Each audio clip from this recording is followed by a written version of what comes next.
Well, let me just start out the night by saying this. Let me just tell you, I went through every single possible emotion that makes fantasy football great tonight. Like, literally, this entire weekend obviously was the start of the fantasy playoffs for most of us who are watching and who are playing fantasy football. If your playoffs start a week early or a week late, I would say try to get your league to start with week 15 because this is when it gets really fun.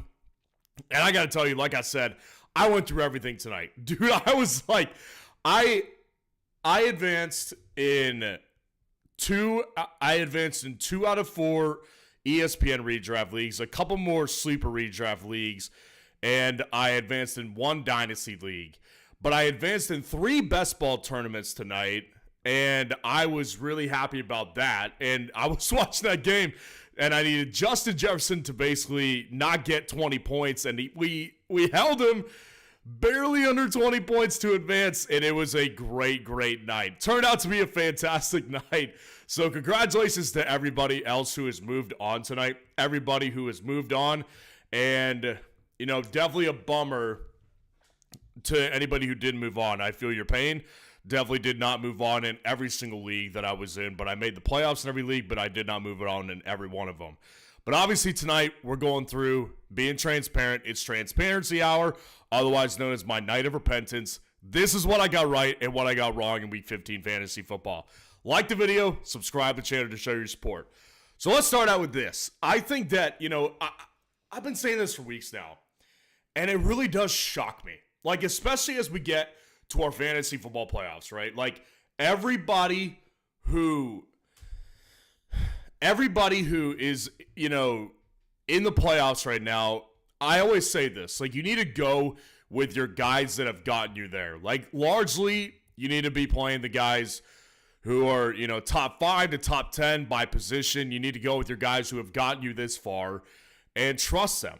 And one guy in particular, at the wide receiver position, people just can't seem. There's always, I talk to at least 5 people a week who are uncertain about playing Terry McLaurin. And I just don't get it. I don't get it. Like, every week I come on here and say, guys, Terry McLaurin is a must start. And I think the one thing that, like, gets people with Terry McLaurin is that he's not, like, a super heavily targeted guy. But, I've been pointing this out for a long time as well. Like, the guy catches basically 80 to 90% of his targets on a weekly basis. He had 10 targets in Week 15, 7 catches, 73 yards, and 2 touchdowns. And heading into the week, again, I saw a lot of people that were like, I don't want to play him. I don't want to play Terry McLaurin. I don't trust them. And I just did not understand it. I did not understand it. And I hope people can kind of grasp it now. And if you got, through and, you're advancing to the playoffs to the next round, that's fantastic for you. And if you didn't start Terry McLaurin, if you still got through, I hope that this week served as a marker for you to just trust Terry McLaurin, because the guy has been really efficient on everything this year. His quarterback is right. And it's just a situation where I look at, and it doesn't change on a matchup basis. It doesn't change on a week-to-week basis. Nothing changes. Terry McLaurin is a top 5 wide receiver on the year right now. You do not sit Terry McLaurin, man. So that's one I got right, and here's something I got wrong. This one cracks me up a little bit, and it definitely, like, at this point in the season, obviously it hurts to know that this probably cost some people playoff games. But I try to get humor out of it because obviously you got to have some humor in fantasy football too. And it's not like we're performing heart or brain surgery over here. Like, nobody's going to die. But one guy I saw, get a lot of flack from my ranking on him this week and just talking him up all week was Adam Thielen. And I was saying how Adam Thielen's like a must-start guy right now. And he's gone back to the role that he had last year where he is the number 1 by far for Bryce Young, and it's not even close. And largely, like, I still feel the same way after Week 15. But Adam Thielen he did not come through on my ranking for him this week. Adam Thielen in Week 15, 7.6 fantasy points in a half PPR format, 7 targets, 5 catches, 51 yards. So again, not a horrific week. Like, that's not going to crush your week. If you're relying on Adam Thielen to make to give you to deliver you your win this week, I don't know what to tell you. Like, you probably were not meant to win. But the reality being, like, Adam Thielen did not come through in the way that I thought he would. I thought Adam Thielen was going to be a really, really good play, and he did not. I mean, the Cowboys matchup was fantastic, right? But the ultimate problem with it, and the reason that it's a little annoying that I got this one wrong, is because when I look at the Panthers, right, and I obviously spent all of this calendar year talking up Chuba Hubbard and how he's going to be a league winner. Well, he largely has been that. Except, obviously for week 15 too, he didn't do anything either. But, like, the Panthers in general, it's not a great idea to rely on as, like, your bread and butter in fantasy football. And Adam Thielen this week, I had him ranked as a wide receiver 2. High-end wide receiver 2, mind you. So, that in itself is just not a good move to start doing if you did advance to next week. Like, if you have Adam Thielen, I'm not saying to bench him. Like, I still do think that he particularly has a pretty solid matchup next week. But at the same time, man, like, I can't realistically rely on Adam Thielen to be the guy that I thought he was going to be, and a lot of that just comes down to the fact that Bryce Young is still an unstable quarterback. Like, he's definitely played better. There's no debating. He's played light years better than he played last year and at the start of this year. But it's still a very, very not disgruntled, that's not the right word, dysfunctional franchise that is like a hair pull away from disaster. And we saw it against the Cowboys. Cowboys worked them. And Adam Thielen was not good. So I got that wrong. So here's some defense time. I got this defense right, and I had said it heading into the week that it made a lot of sense to play the Bengals defense. The Bengals defense, actually the last 2 weeks, excluding week 15, we'll get to that in a minute, but the previous 2 weeks, week 14 and week 13, the Bengals defense was actually low-key pretty solid in fantasy football. And they were actually against tougher opponents, too. Like the Pittsburgh Steelers, they were pretty decent against. And they, played, can't remember who they played in week 14. But the Bengals defense, point being, they had actually been relatively solid defensively in fantasy for the previous 2 weeks. So heading into this week, I said, listen, the Titans are the Titans, man. Like, at that point, Will Levis has been playing better, not throwing as many turnovers, but I said it's still the Titans, man. Like, it's still an offense that I would want to play against if I had a fantasy defense. And I had the Bengals inside the top 12, and they crushed it. I mean, they freaking crushed it. I mean, they literally, I don't know why it took the Titans so long to do this, but they finally pulled Will Levis in towards the end of that game. Like, they were just like, you're an embarrassment. You literally cannot do this anymore to us. You're crushing us right now. So the Bengals defense ends up coming up with like 19 points because they get a touchdown off a pick six from Will Levis. And, depending on your format, it may have even been in the 20s. They were fantastic play. It just like, there's a couple like rules that we just need to kind of go by in our fantasy playoffs when it comes to defense in particular.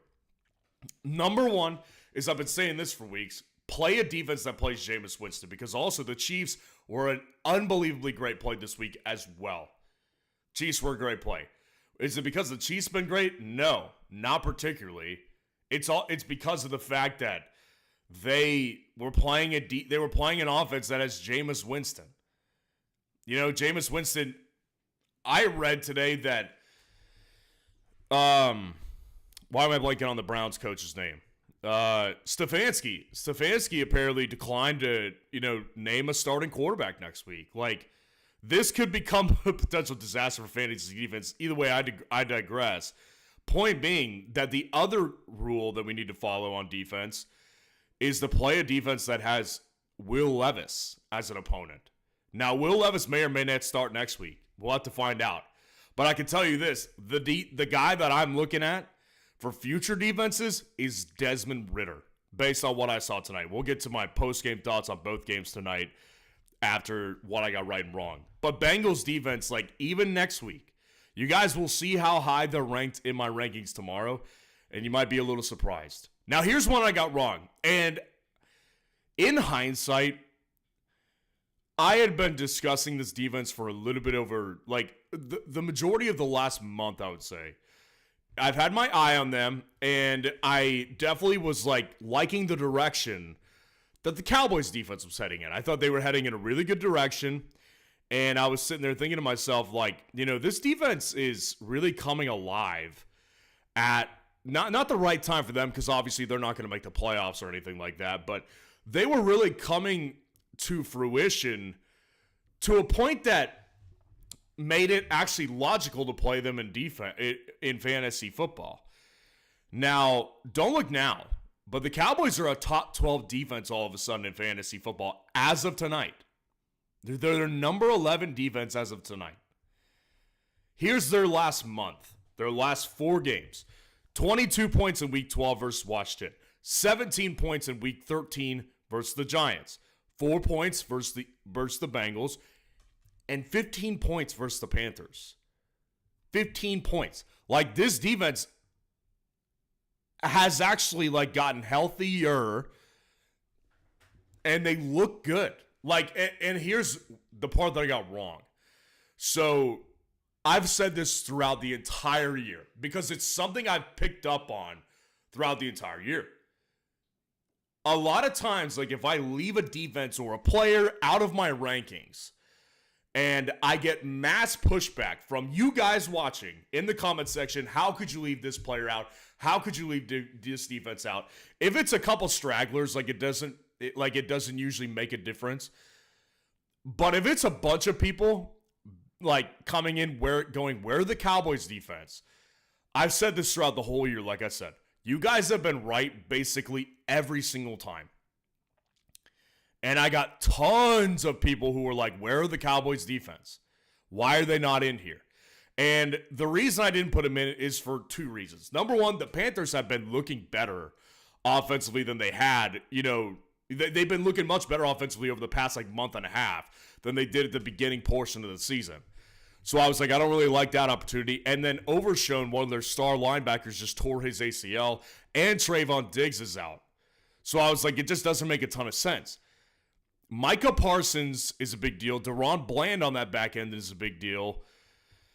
So, you know, they've been looking really solid. And I don't know what to think of them moving forward, to be honest with you. Like, they will have opportunities, I believe, because I think, if I'm not mistaken, no, they played the Giants twice already. The Cowboys next 2 weeks, Tampa Bay and Philly. So, again, I don't know where I'm going to be, if I will have them ranked at all, but props to you guys. Again, this is where I come in and say this. The importance of following your own gut, especially at this time of the year, cannot be overstated. It cannot be overstated, guys. Like I always say, I have been playing fantasy football for more than 10 years now. I've won over 36 championships over that time, and some for really big money. But I've lost a lot of championships. Just a product of being in championships. And I don't always get it right. That's what this segment is for. And that's why I say, guys, if you really disagree with something I'm saying, trust your gut. Because there's people who are asking me about the Cowboys defense all week. And again, when I see that it's a mass amount of you asking the same question, why isn't this defense in there? Why isn't this player in your top 30? You guys have been right basically all year. So hats off to you guys. I got that wrong. Now let's go back to something I got right. You know, towards the beginning of the year, there was obviously the big push, you know, before the NFL trade deadline, and big names were dealt. A lot of big names actually were dealt this offseason, specifically at the wide receiver position. And, you know, obviously Amari Cooper's been boomer bust for the Buffalo Bills. Deontay Johnson's been a total bust for the Baltimore Ravens. But one guy, you know, I said was going to become this team's number 1 wide receiver, and it was met with a lot of pushback. And that's where I also say I'm not always wrong on this stuff. When you guys give me pushback, chemistry is important. And Davante Adams has tons of chemistry with Aaron Rodgers. And let's face it, guys. I've been saying this for months now, and it's been apparent. Like, I don't even have to tell you. You can watch the games and be able to decipher for yourself that Aaron Rodgers is not the same guy that he once was. He's in his 40s, man, coming off an Achilles tear. It's not that hard to gather that information if you just watch the games. So he's obviously not been the same guy. And another thing about Rodgers that's so interesting is that he's always been more of like he's a different character, right? Like Aaron Rodgers, like he seems like a cool guy to just like chill with, right? He seems like a pretty chill guy. But he's definitely more of like the old school quarterback to where it's like, I've got my guys and like I don't really like young guys. And so he had obviously built tons of chemistry with Davante Adams throughout his entire career. Both of them had the prime of their career together. So the moment that Davante Adams got traded to the Jets, I said, you watch. Davante Adams will be this number one. And again, Garrett Wilson was really evolving at that time. He was starting to look fantastic. And people were like, you're out of your mind. What are you talking about? And I said, guys, this is not an issue of Garrett Wilson being a bad player. This is an issue of a quarterback who's in his 40s, knows he's in the twilight of his career, and wants to play with his guys. And Davante Adams, over the last month and a half, has completely taken over this wide receiver room. Now, that doesn't mean that Garrett Wilson can't have big plays and good games in fantasy. I never said that. That was never part of my deal. My deal was entirely that he would take a back seat to Davante Adams, and guess what? That's exactly what's happened. Exactly what's happened. You take away yesterday's touchdown, Garrett Wilson had a bad day. That's the reality. And Davante Adams went off yesterday. Off. So, like, to me personally, Davante Adams, if you've got him in your fantasy playoffs, like, continue to ride the guy. Because the guy, I discussed this heading into the week, he's established a really safe floor because of target share. And the chemistry that he has with Rodgers, it's so great. And number two, the ceiling of this guy is what we just saw. Like, that's possible. Tell you what, man, Davante Adams, like, I don't know how people didn't see it coming. Maybe, for some people who are new to fantasy football or don't watch a ton of football and don't know the history of Davante Adams and Aaron Rodgers, like, this is one of the Davante Adams and Aaron Rodgers was easily one of the best wide receiver quarterback duos of my generation growing up. Like, for me, it was like Big Ben and AB. Matt Ryan, Julio Jones wasn't as good as Aaron Rodgers and Davante Adams. Like, that was one of the stronger ones. Peyton and Marvin Harrison Sr., like, it's right up there with both those guys. Like, top three to me that I can think of off the top of my head. I'm sure there's others, but like Peyton and Marvin, Ben and AB, and Rodgers and Adams. Like, people need to understand that. Like, that was literally forever his guy. And they did so well together. So, I don't know why people thought it was crazy when I said he was going to be the number one wide receiver for the Jets. And it happened. Now, here's something I got wrong. We'll end it off here tonight. I've had a little bit of like a history with this guy. He's a rookie, so like it's not a history like I was just saying with Davante Adams, for example. But, Brian Thomas Jr., I've for a long time, I was unable to kind of wrap my arms around him and really kind of like buy into him as like a great dynasty asset in dynasty fantasy football and a great fantasy asset in his rookie year. And all offseason, we had been seeing hype about Brian Thomas Jr. and how he was like looking fantastic for the Jaguars. He was easily going to be their number one wide receiver. I struggled to buy into it, honestly, because like the guy when I watched it, that I watched in college looked incredible his junior year, but he looked a little one-dimensional to me. Looked like more of a deep threat than a well-rounded wide receiver. And so I started out the year relatively cold on Brian Thomas Jr. Then, as time went on, I got into him. And then when Trevor Lawrence has obviously been in and out of the lineup, I was like, I'm not playing this guy with Mac Jones. There's not a chance. So obviously heading into this week, I was looking at Brian Thomas Jr. a little bit better because Brian Thomas Jr. he was coming off a pretty solid game with Mac Jones the week prior and was looking like, oh yeah, like he can maintain like solid wide receiver 2 numbers for you, like 12 to 15 fantasy points per game depending on your format. But again, I shortchanged him to oblivion. He went off this week. 14 targets, 10 catches, 105 yards, and 2 touchdowns. 27.5 fantasy points, half PPR. I did, honestly, like, I've been saying this too, and maybe Mac Jones deserves a little credit too. Like, I did not watch Mac Jones yet this week. I'm going to have to go back and watch. Because, like, I've been saying all year, I think Mac Jones is an XFL quarterback. I probably need to take that label off of him and relabel Desmond Ridder as an XFL quarterback. Because he definitely is that. We got to take that label off of Mac Jones and put it on Desmond Ridder. Because Desmond Ridder, it should have, like, tattooed on his forehead, essentially, is what he should have. Mac Jones maybe is better than I thought as a backup quarterback. Maybe he belongs as a backup quarterback in the NFL. And that's like, I'm not saying it as an insult. I'm saying it as a positive thing. Because what he was able to do with Brian Thomas Jr. this weekend was awesome. And moving forward, like this week, you'll definitely like see him get a bump up in my rankings for sure. I'm still not exactly quite sure where to put Brian Thomas Jr. at, to be honest with you, because I still don't trust him and Mac Jones, because I think Mac Jones could easily go into the tubes. But at the same time, man, like, this guy still has big, massive upside. And I don't think this was a particular fluke. They've got nobody else to throw to. No more Evan Ingram. Like, Brian Thomas is clearly the best option, even with Evan Ingram. So, tons of everything are going to go to Brian Thomas Jr. in the future. So, that was what I got right and wrong. Like the video, subscribe to the channel to show your support. And we'll real quick just end on my post-game thoughts to tonight's 2 games. It's been no secret I'm not a big fan of doubleheaders on Monday night. Now, this was the one week that I was actually okay with it because of just, like, it was the start of the fantasy playoffs. I was like, it's going to be more fun having 2 games on at one time. So I actually didn't mind it. Neither game was particularly very good. I mean, the Bears-Vikings game was a blowout. The Bears had no chance. And I guess I'll just start with the Bears game. You know, heading into the week, you know, the Vikings are obviously a major contender. Like, Darnold is firing on all cylinders. He still makes an occasional mistake, but he's really just got he's got fantastic weapons.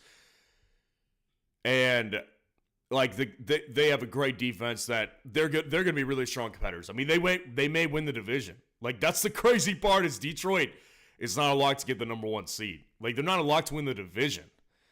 Minnesota might win the division. But the Bears tonight, you know, the Bears are dysfunctional, man. I mean, there's no other way to put this. Like, watching tonight, they look disinterested for the majority of that game. And I thought last week maybe it was like a fluke or something like that. But last week they looked disinterested too. And I was like, they've got to come out and show a better effort on Monday Night Football. Like, Monday Night Football, everybody's watching. It's a divisional matchup. They've got to show a better effort, right? And they look just as disinterested to play tonight as they did last week. I mean, it was a disgrace. I think that front office, that coaching staff, it's so dysfunctional. And it's going to be sad watching, like, because the last thing I want to see is Caleb Williams get wasted. And listen, I'm not here to excuse Caleb Williams' shortcomings. That guy has not been the best quarterback. I mean, as far as, like, rookie quarterbacks this year, Jaden Daniels, Bo Nix, they're kind of fighting for 1 and 1A. And Caleb Williams is a distant third.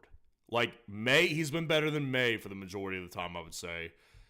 But, I mean, it's not been very good. So I'm not looking to absolve him, but, you know, Caleb Williams, like, it'd be a shame to watch this guy get wasted.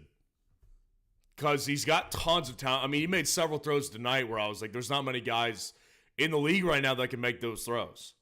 So, like, just watching him from a visual perspective and as a pure football fan's perspective, I love to see some of the plays that he makes. But, man, like, he's got to get a lot of help around him. And it starts with the offensive line and the coaching staff. Because he's got weapons galore, but all those weapons don't mean anything if he can't get protection up front and a good coaching staff to help him navigate the NFL. And I guess to end off with the other game, like that game, I know it was close, but like the Falcons and Raiders game was so boring to watch. Like the Falcons literally, the Falcons are disgraceful too. Like the fact that they're continuing to stick with Kirk Cousins through all this, and that they're unwilling to go to Penix, like just kind of shows the problem right now. It's like they paid him all this money, and I get it. Like I'm not saying they should waste their investment or anything like that, but it's also like you've got to figure something out because this guy is wasting some really good talent offensively. Defensively, they're not great, and they almost gave up the game to the Raiders with Desmond Ridder at quarterback. The Raiders are obviously a mess. I don't feel like I need to talk about them. But the Falcons, man, they're not winning this division. And I would say that ultimately the Falcons, like, with Bijan Robinson, he did fantastic overall tonight as a football player, but obviously not great in fantasy. Drake London saved his week by getting in the end zone. And that's because, again, Kirk Cousins is just not very good. So if you're relying on Drake London big plays moving forward, I would advise against it. We'll end it all there. Like the video, subscribe to the channel on your way out, and I'll see you guys on tomorrow's videos. Have a good night, guys.